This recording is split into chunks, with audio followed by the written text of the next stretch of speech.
the inquiry over and beyond the boundaries and into regions unknowable and unthinkable, and with the same tendency as that of theology. And, consequently, both religion and philosophy mean to us things having roots in reality, while theology and metaphysics seem like broken reeds rooted in the quicksands of ignorance and affording naught but the most insecure support for the mind or soul of man. We do not insist upon our students accepting these definitions. We mention them merely to show our position. At any rate, you shall hear very little about theology and metaphysics in these lessons. But while the essential nature of the all is unknowable, there are certain truths connected with its existence which the human mind finds itself compelled to accept, and in examination of these reports form a proper subject of inquiry, particularly as they agree with the reports of the illumined on higher planes. And to this inquiry we now invite you.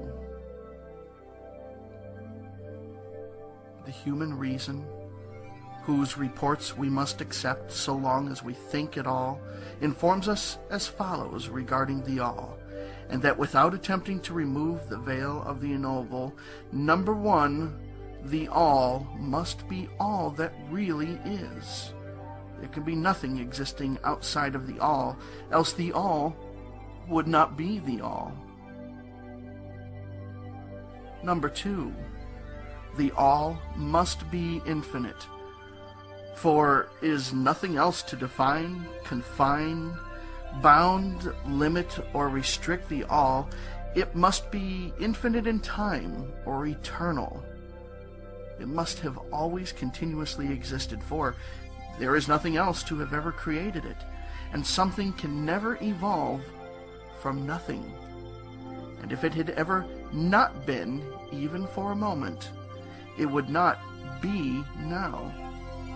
It must continuously exist forever, for there is nothing to destroy it, and it can never not be, even for a moment, because something can never become nothing. It must be infinite in space. It must be everywhere, for there is no place outside of the all.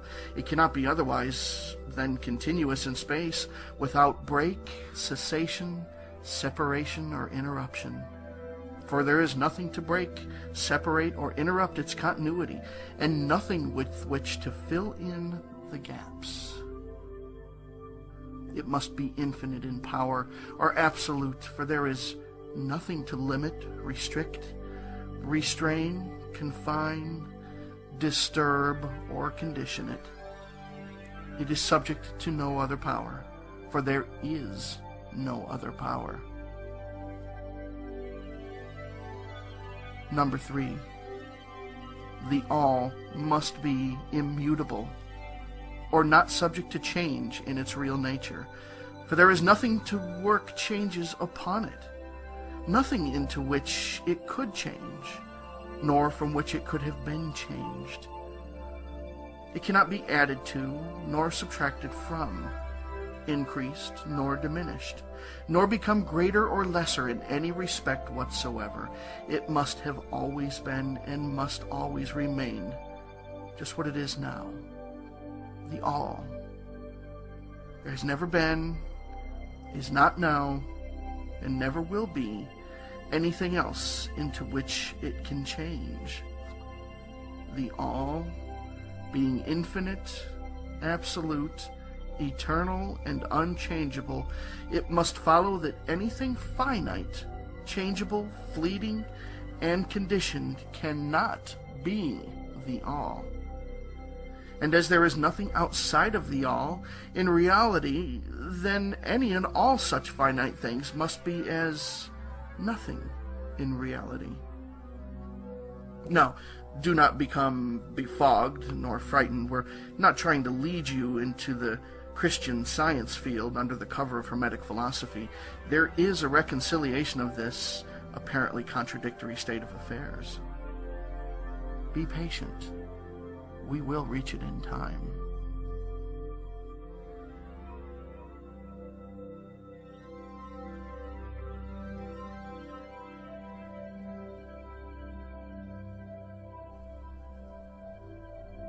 We see around us that which is called matter, which forms the physical foundation for all forms. Is the all merely matter? Not at all. Matter cannot manifest life or mind, and as life and mind are manifested in the universe, the all cannot be matter, for nothing rises higher than its own source. Nothing is ever manifested in an effect that is not in the cause. Nothing is evolved as a consequent that is not involved as an antecedent. And then, modern science informs us that there is really no such thing as matter. That what we call matter is merely interrupted energy or force. That is, energy or force at a low rate of vibration. As a recent writer has said, matter has melted into mystery. Even material science has abandoned the theory of matter and now rests on the basis of energy.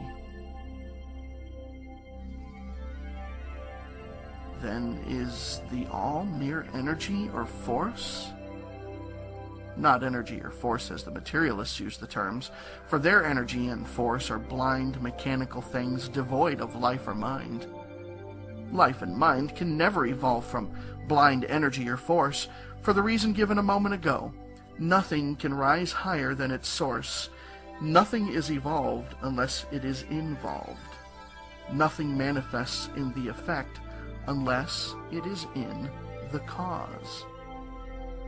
And so, the all cannot be mere energy or force, for if it were, then there would be no such things as life and mind in existence.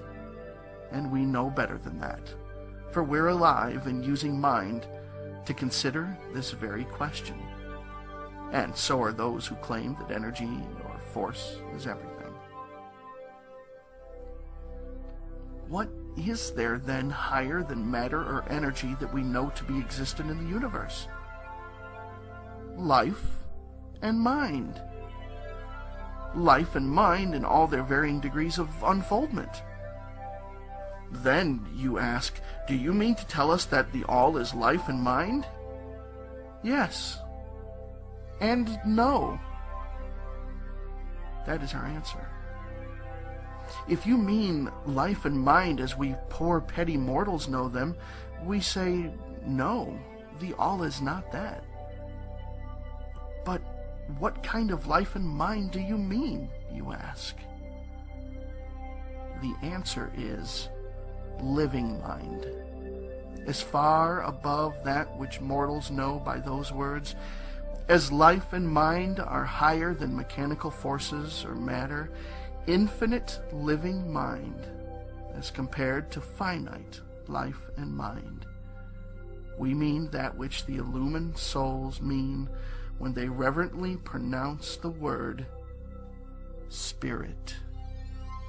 The all is infinite living mind. The illumined call it Spirit.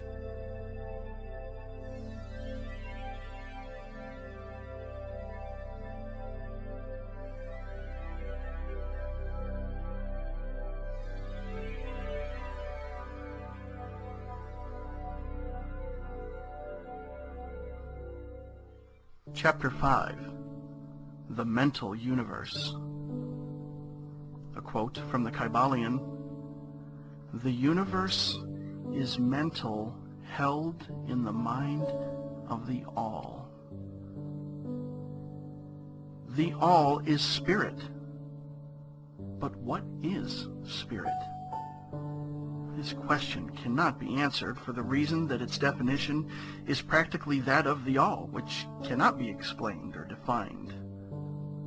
Spirit is simply a name that men give to the highest conception of infinite living mind, It means the real essence.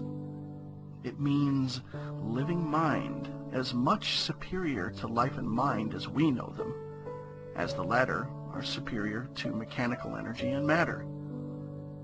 Spirit transcends our understanding, and we use the term merely that we may think of or speak of the all.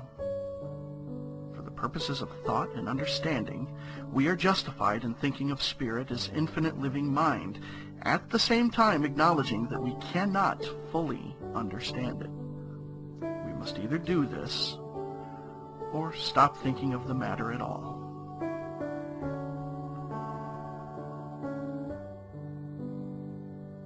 Let us now proceed to a consideration of the nature of the universe as a whole and in its parts.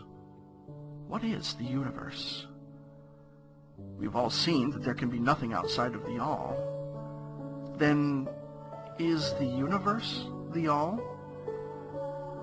No, this cannot be, because the universe seems to be made up of many and is constantly changing.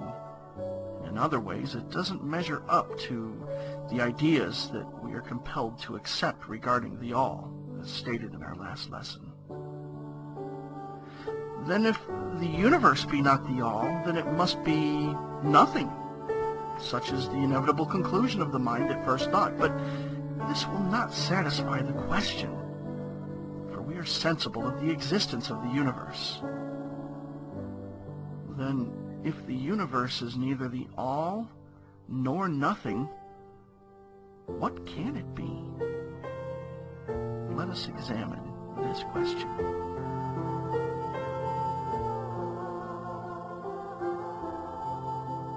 If the universe exists at all, or seems to exist, it must proceed in some way from the all. It must be a creation of the all. But as something can never come from nothing, from what could the all have created it? Some philosophers have answered this question by saying that the all created the universe from itself, that is, from the being and substance of the all. But this will not do, for the all cannot be subtracted from, nor divided, as we have seen. And then again, if this be so, would not each particle in the universe be aware of its being the all? The all could not lose knowledge of itself, nor actually become an atom, or blind force, or lowly living thing. Some men, indeed, realizing that the all is indeed the all, and also recognizing that they, the men, existed, have jumped to the conclusion that they and the all were identical, and they have filled the air with shouts of, "I am God," to the amusement of the multitude and the sorrow of the sages. The claim of the corpuscle that I am man would be modest in comparison. But what indeed is the universe if it be not the all, not yet created by the all, having separated itself into fragments? What else can it be? Of what else can it be made? This is the great question. Let us examine it carefully. We find here that the principle of correspondence from Lesson 1 comes to our aid here. The old Hermetic axiom, as above, so below, may be pressed into service at this point. Let us endeavor to get a glimpse of the workings on higher planes by examining those on our own. The principle of correspondence must apply to this as well as to other problems. Let us see. On his own plane of being, how does man create? Well, first he may create by making something out of outside materials, but this will not do, for there are no materials